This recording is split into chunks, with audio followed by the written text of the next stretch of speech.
Antaverse présente Talkspace, présenté par Virginie Guinière-Legros. Sur le thème de la formation, notre invité, Stéphane Diebold, présente son livre « Les 100 livres de la formation ».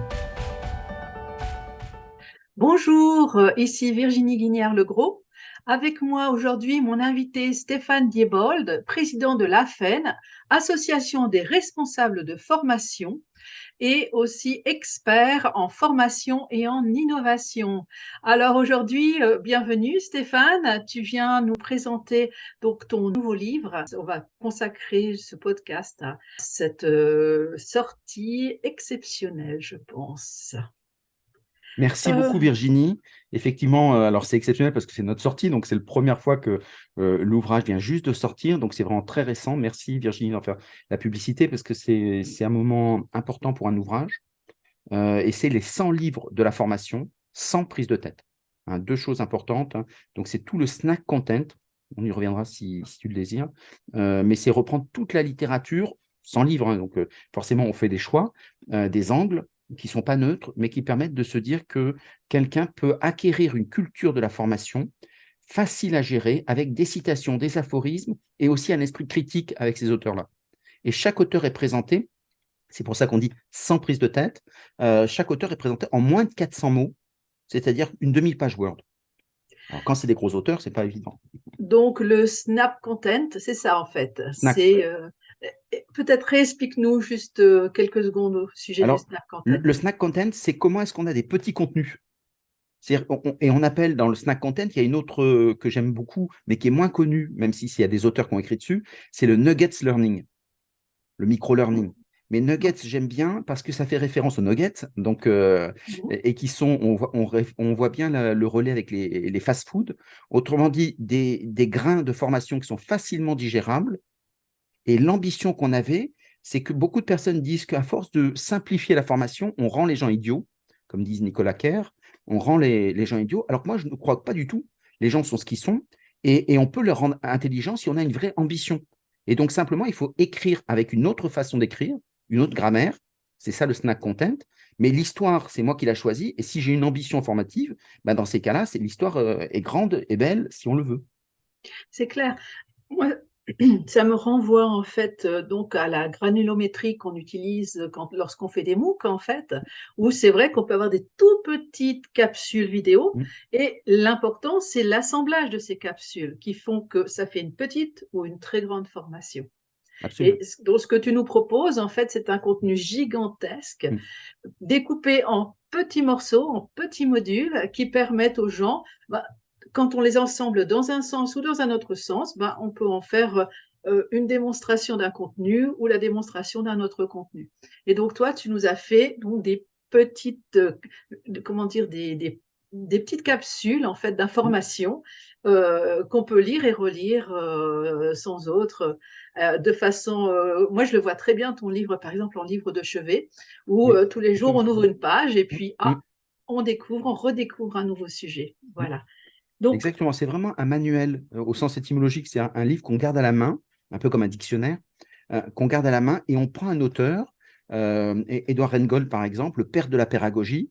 Je ne sais pas trop ce que c'est, je ne me rappelle plus ce qu'il a dit, mais qu'est-ce qu'il a apporté? Eh ben, on a l'historique, on a un angle de vue dessus, on a une citation ou deux dessus, et ça permet de réfléchir en disant je prends pas, mais ça veut dire qu'on n'a pas le contenu en lui-même est petit, mais derrière, on choisit des angles qui sont très ouverts parce que c'est pour faire rebondir. Et pour quelqu'un qui voudrait animer, je dis ça s'il y avait des auditeurs qui voulaient le faire, qui voudrait animer des communautés apprenantes, c'est extraordinaire de mettre ces petits grains, de dire Piaget, Vygotsky, tous ces gros auteurs, on le met au milieu, qu'est-ce que vous en pensez? Et pour pouvoir avoir de l'engagement et de la réaction, il faut du snack content parce que le slow content, donc des contenus beaucoup plus longs, dans ces cas-là, les gens sont écrasés par le contenu. Le snack content favorise l'engagement. tout à fait, là, je comprends très bien. Est-ce que tu peux revenir juste sur la notion de pérologie? Pédagogie. Ah, pédagogie, excuse-moi. Pédagogie. C'est-à-dire qu'en fait, c'est la pédagogie. Donc, traditionnellement, l'ingénierie pédagogique nécessite des ingénieurs pédagogiques, des gens qui écrivent toute l'histoire. La pédagogie, c'est le chemin. On définit un Mhm. objectif pédagogique. Et puis, moi, en tant qu'ingénieur pédagogique, je choisis un chemin qui me paraît plus légitime, plus quelque chose pour obtenir et me rapprocher de mon objectif.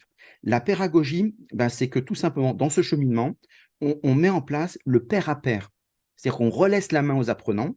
C'est plus moi qui fais du descendant, c'est je les laisse prendre la main complètement. Ce que certains appellent aussi le learner generated content, c'est-à-dire que ce sont les apprenants qui créent.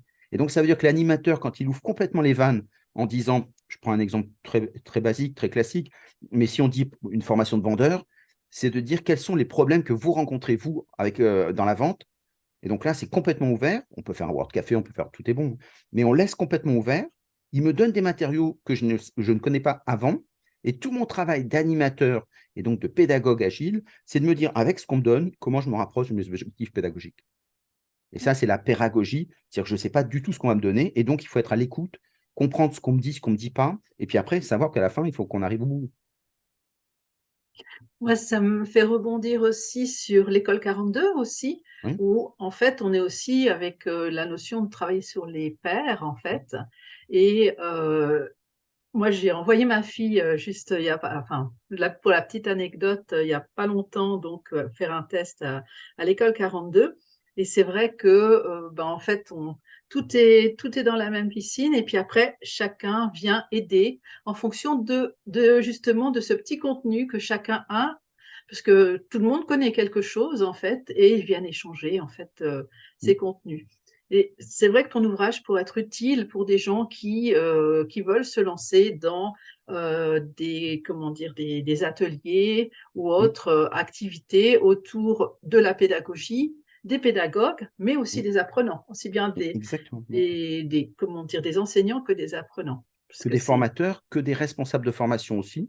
Mhm, Quand on aborde, par exemple, l'érotisation de la formation, donc le marketing de la formation, avec l'homo eroticus de Michel Maffezoli, dans ces cas-là, bah, on voit pourquoi est-ce que c'est indispensable dans une entreprise pour un responsable de formation de recristalliser, de faire des communions apprenantes, parce qu'à force d'émietter les apprenants, bah, finalement, ils sont tout seuls. Et donc, en fait, ce qui leur facilite l'apprentissage, c'est d'apprendre seul, très bien, mais ensemble. Et donc, il faut recréer du collectif. Et donc, c'est là l'érotisation de la formation indispensable dans une société d'individus quand on prend euh, la société des individus de Norbert Elias. Et si je reprends par rapport à la situation qu'on vit actuellement, avec l'ère Covid, tous ces gens qui travaillent à distance ont besoin de renouer ces liens Mmh. sociaux. Et c'est là qu'on s'est aperçu, justement, avec cette crise, que l'être humain est un être principalement social et que c'est très important qu'il ne se sente pas isolé, aussi bien dans les apprentissages comment dire, que dans l'accompagnement aux apprentissages. Voilà. Mais c'est exactement ça quand on voit Socrate. Donc, la vraie question, c'est pourquoi reprendre des vieux auteurs? Parce que finalement, ils sont vieux par définition. Mhm. Et donc, à partir de là, bah, justement, parce qu'ils ont déjà dit des choses. C'est-à-dire, quand Socrate dit sur l'écriture manuscrite, il dit non à l'écriture manuscrite, ce qui est quand même, dans une société du livre, ça reste quand même un référentiel de base. Pourquoi est-ce qu'il dit non? Parce qu'à l'intérieur, on n'incarne plus ce qu'on dit. Et donc, l'écriture manuscrite à l'écriture numérique, c'est la même problématique. Pourquoi est-ce les MOOC n'ont pas bien marché quand ils n'ont pas bien marché? Parce que tout simplement, c'était nul ce qu'il y avait dedans. La contagion émotionnelle n'était pas là, pour reprendre un terme neuroscientifique. Et ça veut dire que c'est exactement ce qu'avait dit Socrate. Et donc, la même problématique fait que bah, on peut retrouver les mêmes solutions, ou pas d'ailleurs, on peut en inventer d'autres. Mais en tout cas, on sait que ça a déjà été calibré d'une certaine façon. Et si cette façon de poser le problème, bah, on l'aborde comme ça, comme tu disais très justement, comme un grain, on réfléchit, on se dit, mais finalement, et je commence à tisser ma connaissance parce que les valises ne sont pas trop lourdes à porter. Je ne suis pas obligé de me taper tout Socrate. Oui, puis on n'est pas dans une gangue justement paternaliste qui est Mm, là et qui vous oblige à suivre un chemin précis et un ordre des choses précis. Là, tout est à créer, tout est exactement. modulaire et tout est recréable. C'est ça qui est aussi intéressant en fait. Est-ce que, là je reviens un petit peu par rapport au début, quelle est l'histoire? Pourquoi est-ce que tu as eu envie de créer ce livre en fait? À cause d'une frustration. Souvent, moi, la frustration est source de créativité. Euh, c'est que j'entendais une belle personne, une grande personne du droit, qui disait il faudrait que l'information devienne plus humaine. Et je trouvais ça bête à un point que c'était inimaginable qu'une personne aussi intelligente, aussi brillante que ça, s'arrête là. C'est-à-dire qu'en en fait, bien sûr qu'une formation qui n'est pas humaine, ça n'a pas de sens. C'est-à-dire si on retire l'homme, il n'y a pas besoin de les former. Donc ça veut dire que toutes les formations sont humaines, même si elles sont les plus tyranniques, les plus top-down qu'on veut, elles sont toutes humaines par définition. Donc la vraie question, c'est pas de se poser est-ce que la formation doit être humaine, mais quel homme, quelle humanité il appelle? Est-ce qu'il appelle la raison Descartes, je pense donc je suis. Donc très bien, la méthode. Est-ce qu'il appelle Spinoza? Et donc, est-ce qu'il appelle Emmanuel Lévinas? Les neurosciences disent que c'est plutôt Spinoza qui aurait gagné. Antonio Damasio le dit. Ça veut dire que l'erreur de Descartes, Spinoza avait raison. Deux ouvrages séparés. Donc, ça veut dire qu'ils sont analysés aussi. Mais ça veut dire aussi, est-ce qu'on ne parle pas aujourd'hui plus de l'homme relationnel, Emmanuel Lévinas? Et là, dans ces cas-là, c'est pas je pense donc je suis, c'est tu penses donc je suis. Ce qui est complètement différent, on est Complètement d'accord. différent, pas du tout la même pédagogie, rien à voir. Donc, quand on dit il faut que la formation soit plus humaine, ça fait vraiment partie du bavardage, comme disait Heidegger. On dit un truc, tiens, il fait beau aujourd'hui, je vais bien, mais finalement, j'incarne pas ça. C'est pas inintéressant, mais ça veut dire que si on veut parler vrai métier, à ce moment-là, il faut redescendre à la racine des choses, il faut être radical à la racine des choses, et on se dit de quelle humanité. Et c'est très intéressant aujourd'hui parce que quand on parle de l'intelligence artificielle, des robots, de la singularité, c'est exactement quel type d'homme on veut. Et là, c'est à la société de choisir. Chaque individu, parce que moi je suis démocratique, choisira ce qu'il a à choisir et la société fera le tri. Mais ça veut dire qu'effectivement, il faut rentrer dans ce détail-là. Et on revient en force pour dire des belles choses en formation, parce qu'il y a énormément de choses à faire. Et donc l'idée, c'est vraiment un manuel pour que les gens sortent des poncifs en disant la formation c'est bien parce que ça forme, etc. L'eau est chaude et puis le feu ça brûle. Donc on sort de ces poncifs-là pour rentrer véritablement sur des questions qu'on avait déjà. Moi j'aime bien par exemple la polémique entre Montaigne et Rabelais. Voilà, une tête bien faite, une tête bien pleine. Qu'est-ce qu'on choisit? Tout est bon. Les neurosciences ne donneraient pas ce que la sagesse sociale a l'air de choisir. Mais en tout cas, moi, j'ai voulu créer un espace où les gens puissent réfléchir. Je ne donne pas mes leçons. Je choisis des gens souvent un peu taquins, où je les taquine un peu de façon à les décentrer. Et puis, chacun choisit ce qu'il a à choisir.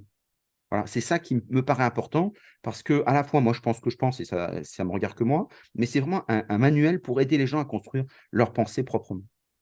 C'est une sorte d'air de liberté, en fait, que tu leur ouvres, Absolument. hein.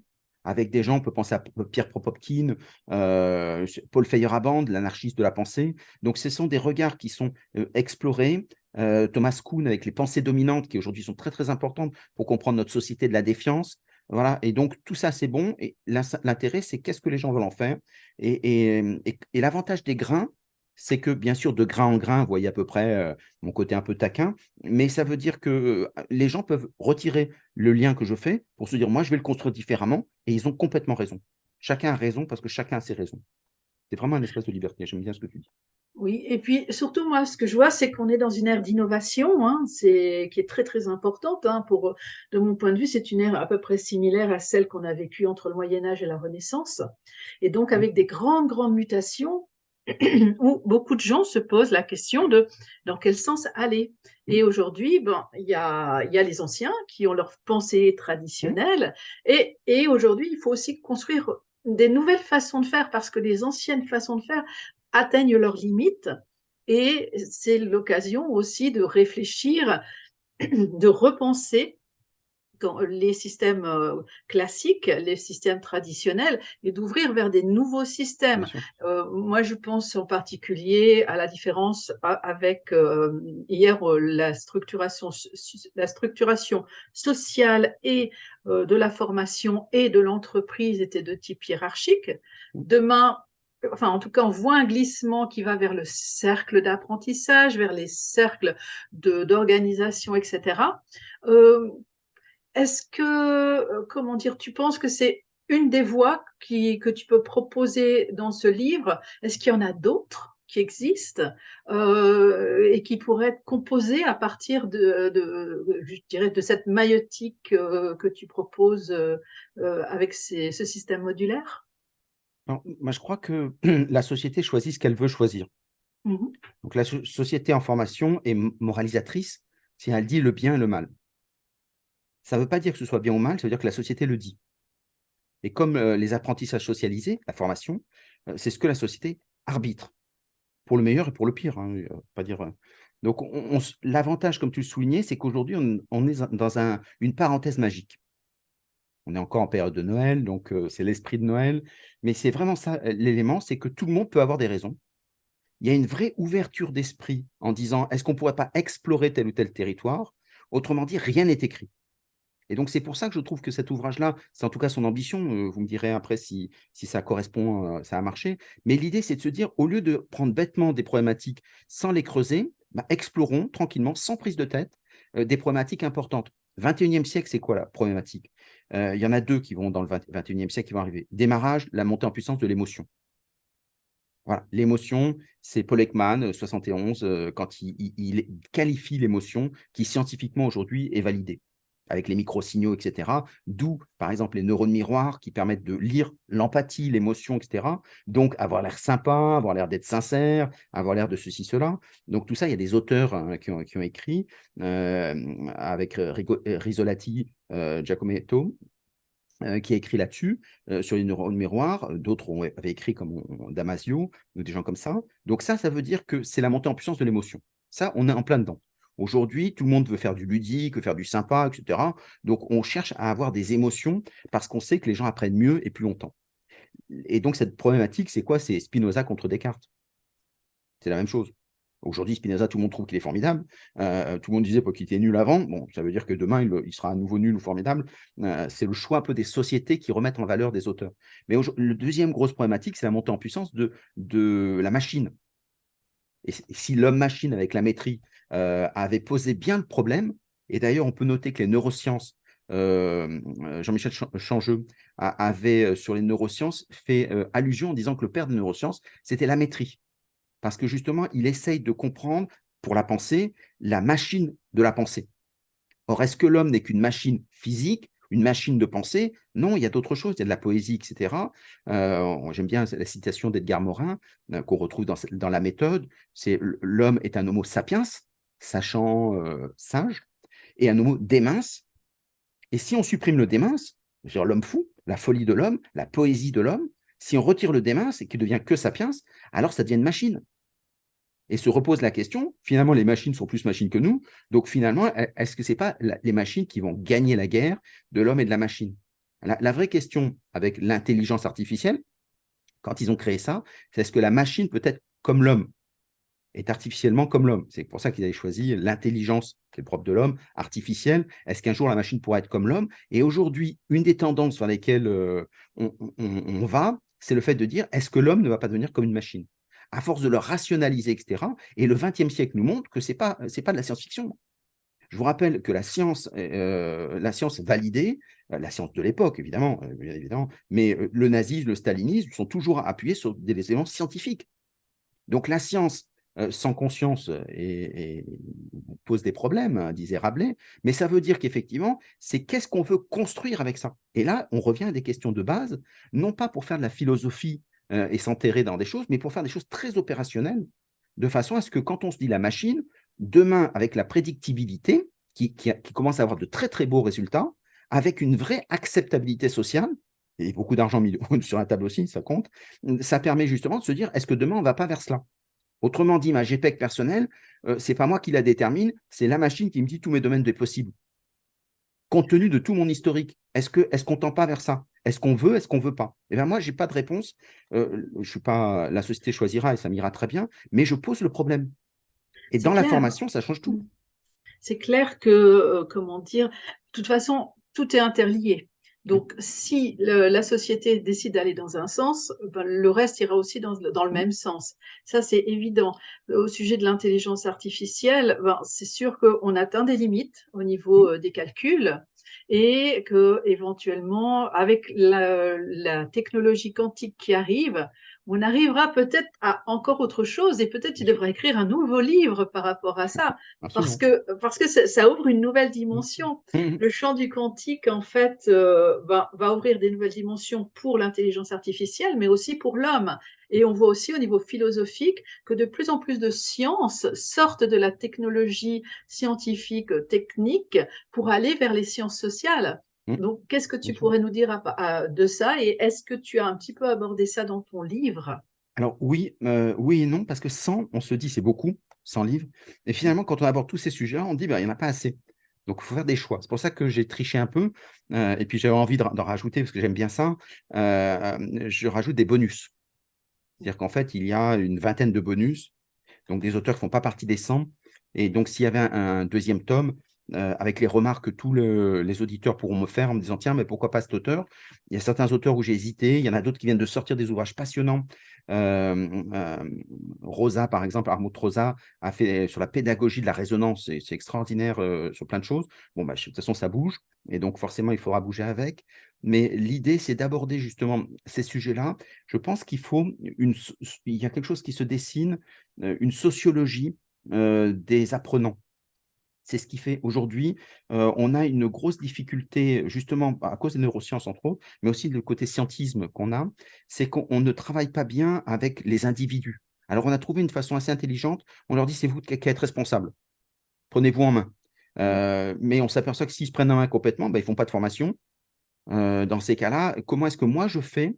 Et je crois que c'est ça l'intérêt de l'entreprise, c'est que l'entreprise a cette capacité à refaire du lien social autour d'une raison d'être.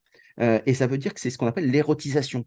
Et à un moment, ben, c'est moi qui, en tant que marketeur de la formation, va les fédérer sur de la connaissance et de la compétence. Et aujourd'hui, les pédagogies dites affectives, ce sont des pédagogies qui font en sorte que tout le monde adhère, que les gens se battent pour y arriver. Et donc, ça veut dire qu'à partir de là, simplement, bah, il faut trouver ce qui fonctionne, ce qui ne fonctionne pas, se dire on essaye des choses qui ne marchent pas. La meilleure façon, ce qui a toujours été le cas en formation, dans n'importe quelle entreprise, c'est la contagion émotionnelle. Quand vous avez une idée, même un peu farfelue, mais que vous y croyez avec sincérité, tout le monde vient dans votre idée. Et donc, cette mécanique-là qu'on remet socialement en place, ça permet de faire quoi? D'une agrégation d'individus, on en fait une société. Autrement dit, on les réunit autour d'un projet de transformation. Les gens sont prêts à tout faire, mais pas n'importe comment. Personne ne veut porter seul le poids de la transformation. Personne n'a envie d'être, sauf les sociopathes. Donc, soit on suppose qu'on est dans une société de sociopathes, les gens ont besoin des autres pour exister. Eh bien, aujourd'hui, on a compris ça dans le 21e siècle et on se dit, bah, comment est-ce qu'on refait des communautés apprenantes? Hein. Et donc, ça deviendra des systèmes qui vont s'imposer et sur lesquels l'individu va apprendre au moins jusqu'au milieu du siècle. Ça sera la période de transition pour aller vers cette fameuse singularité de Mmh. Kurzweil.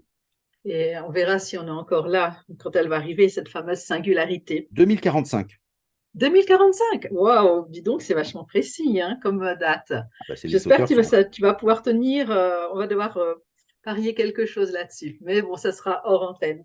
Bah, écoute, je trouve que ton livre, il est passionnant et je le recommande à plein de gens, aussi bien qui sont dans la prenance que dans la formation. Et j'ai juste une dernière question à te poser.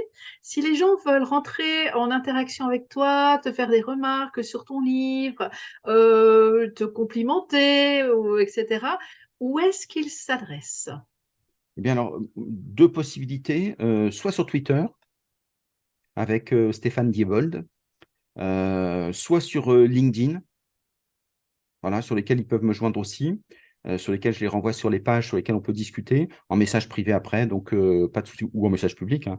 Alors, s'il y a des haters, on n'est pas à l'abri, donc n'hésitez pas. Mais en tout cas, si vous avez des commentaires, si vous avez des questionnements, alors c'est vrai que quand on est 400 mots, forcément, on fait un tri, hein, vu qu'il y a des. On n'a pas découvert encore tout Vygotsky, ce qu'il a écrit. Il y a plein d'ouvrages de Vygotsky qu'on ne connaît pas. Donc, et il en a quand même énormément.